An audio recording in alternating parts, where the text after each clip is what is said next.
Hi guys! So, today is September 1. Ito yung pinakahintay na month ng mga halos karamihan sa atin dahil una, bare months na, ibig sabihin, meron ng Christmas Carol.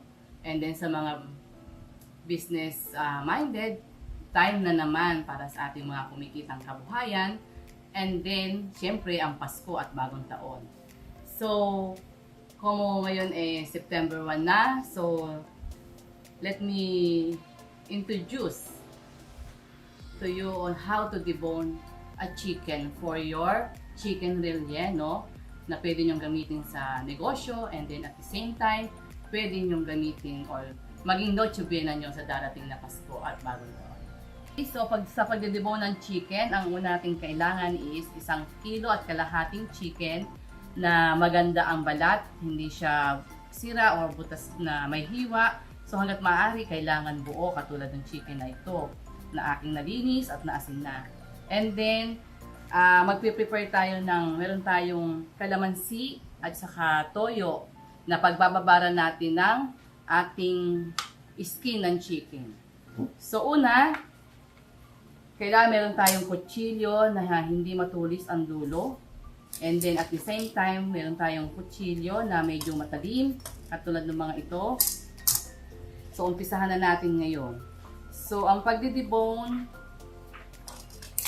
ay umpisahan natin na gamitin itong kutsilyo na walang tulis para i-cut itong pinakaupungan natin na to.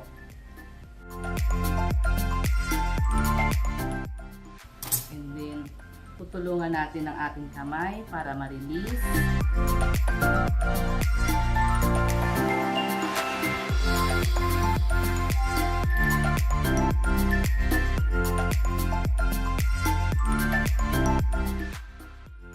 Mas okay na wala ka, hindi ka na muna mag-gloves para nun gawa mo mabuti yung pag-aalis ng skin. And then, pupunta na tayo sa gawing likod.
Yung pag medyo nalusin na natin yung skin, so may iiwanan nitong ating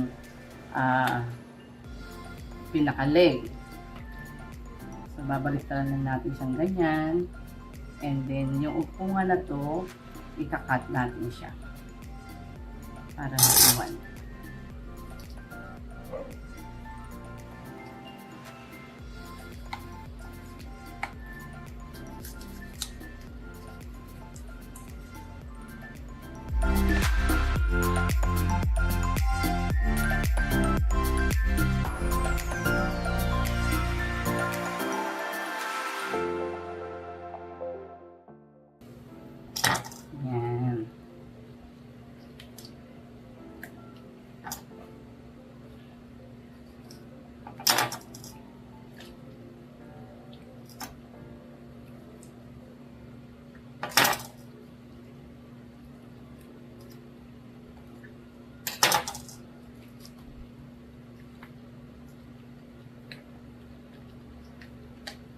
So, okay na itong ating leg. And then, ngayon naman dito sa ating wings, so pupuntahan din natin itong upungan ng wings. At ikakat natin siya. Ingatan lang natin masira yung pinaka-steam.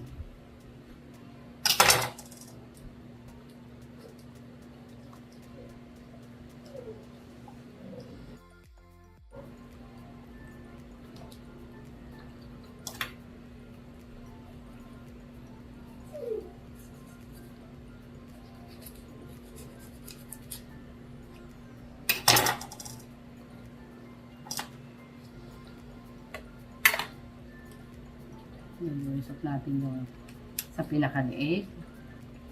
At yan na po yung ating chicken skin. Nabuo na po natin siya. Kung nakikita nyo yung kanyang paano natin mailalagay dito yung filling. So, itatahin po natin itong mga butas po na ito. Pagka kinabit, nilagay na natin ang filling. So, pansamantala, i-marinate natin siya overnight para lumasa yung toyo at calamansi. And then, ito naman pong ating nakuhang laman ng chicken ay ating titilarin ng maliliit para i-mix sa ating mixture. And then, ilalagay natin siya dito sa loob ng ating tinanggal na skin. So, sana po ay may natutuhan kayo ngayong gabi na to. And see you tomorrow para sa continuation ng ating chicken relleno. So, this is Ma'am Mean.